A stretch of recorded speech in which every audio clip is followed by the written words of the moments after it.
Imagine being 23, recently single and coming out of a 2-year relationship that had turned sexless. Online dating was in its infancy, a realm of the unknown, a world where the promise of adventure and excitement lay just a few clicks away. The lure was strong, and in this newfound freedom I found myself drawn to a certain woman who had a rather specific proposal. She wanted to give me a pleasure I had been deprived of for so long. So in the cloak of midnight, I found myself driving 3 hours across the state to meet this mysterious woman. The thrill of it all was intoxicating, the adrenaline, the anticipation. She climbed into my car, looking exactly like her pictures, a relief in an age where deception was rife.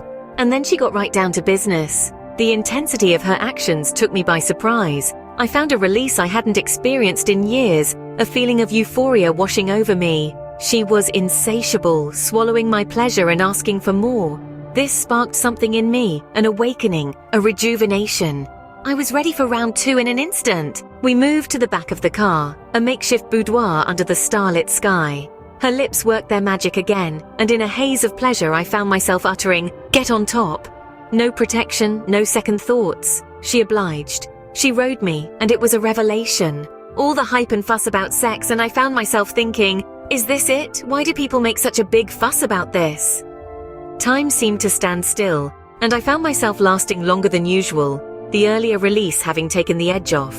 She oscillated between pleasuring me with her mouth and riding me, and over the course of the next 4 hours, I reached the peak of pleasure 2 more times. When I glanced at the time and realized it was 4 in the morning, I felt it was time to head back home. She even gave me money for petrol. It was an experience that was as ludicrous as it was unforgettable. She introduced me to the art of deep throating, a pleasure that has since become a non-negotiable part of my sexual encounters. Looking back, I count myself lucky that I survived the night without being murdered.